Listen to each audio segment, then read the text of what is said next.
अस्सलामुअलैकुम मैं अपडेट मचा खटन तौजरमगे इजराइल गाजा की मरमदा पाउसी सीरियस पाउसी पाद्रमको खर खर पारमने करेबदी सीरियस मीगी थमोई पिक्चल हल्बसु पिक्चल हनिंगदे खर नोक खेदना पाउसे पाउ हैबबु होजी गाजा मनुंगदा यूएन की तरफ की तरफ मखोगी गाजा मनुंगदा अचा अथक अखोगी एलिबा अदुगुम्बगी तरफ अदुगुम्ब मखोगी क्लब हाइसिरा करी हाइसेगी अदुगी तरफ तगी हौजे हाइरि भाइबुबु 24 आवर्स की मनुंगदा मी लिसिंग अंगांग मियोय हाइबे तारे अंगांग सो हाइबे तारे मियोय मी लिसिंग 13 रोम शहीद ओइबगी वानी मखोइना हाइरिसे असिने करी मोंगना दे सरा से हेंदना अदु हौजिक चंगरिबा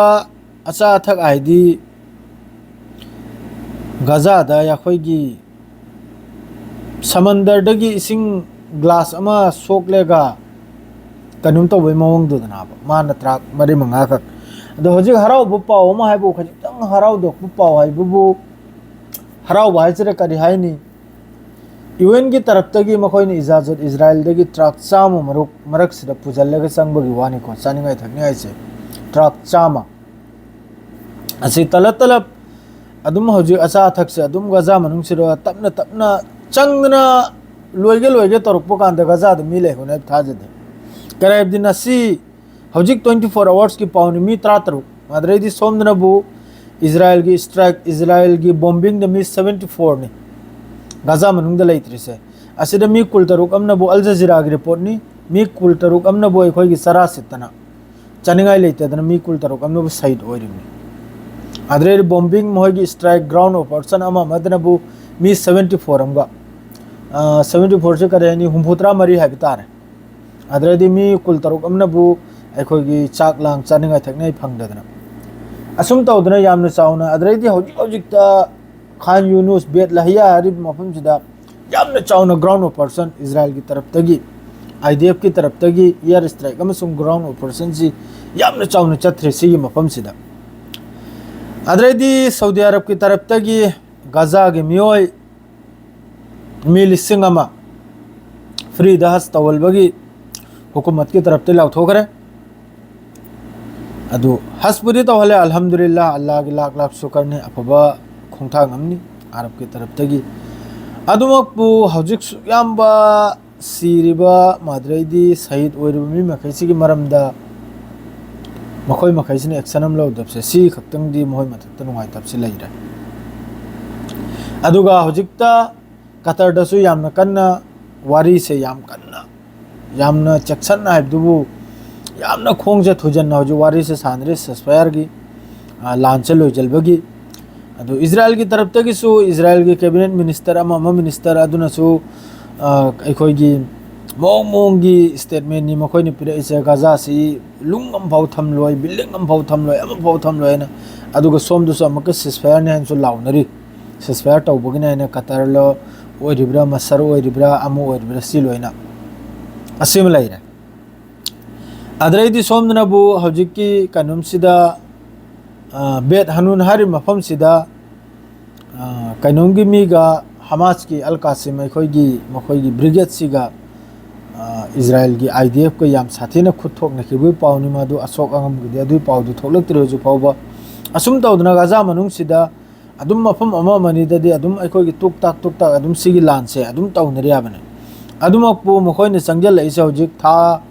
अनि खर हेलमनिको मखोइने कनुम तौरिसे था हुंगिना याबु यौजलकले मोइने ब्लॉक तौदना थमिसे चानिंगाय थकनिया असिना मरम ओइरेगा गाजा मनुंग सिरा हौजि याम साथीना वारे द हौजिक यूएन की तरफ तगिसु अमा की तरफ तगिसु हाइरि अथुबदा 48 आवर्स की मनुंग द मिलिमी लिसिंग 13 शहीद ओइबगी वानी सरा हेलेगा अदु हौबबुदि हौरमी कुल तरुक हौखरे शहीद ओइबा सरा हेलेगा 24 आवर्स सिदा अदु असेंबो ओइनी मखोइ नायदो असें मक्की ओइनी नहल ट्राक चंगल खरेदुसो अंगांग नुबिगी अचा थक्तने हाय करिमता अदुरता यावदि हिदाक लंग खरका अदर मी मखैसे लोइनने अखोइगी कइनोंग की मोंग दो ओइरा रिपोर्ट अल जजीरा की रिपोर्ट हारिबा गाजा मनुंग लेरिबा मियोय मखैसे ममी छे थोकलकपा पोमथोरकपा अदरदी मवाई मुसे चपचल खिबा खंगिब्रने साई चाक तु चाद्रमनिने अदुने याम साथिन उबदो फाउ किराय हारिबो दो करी हारुनी याम साथिन नुंगाइते थमोइसे मदु पाउसे मयाममनी अदु अतै अतै मनुंगदा अंगांग नुबि सिबा खोतपा अमा मगे अदु मखैदु लीदना म कांद्रे ओइरिबे ओइरिबने गजाददि सेंगना हाइबदा दो नुंगाइते तौरिबो मखैसे लेरिबो मखैसिन येंगना लेबा ngamiसे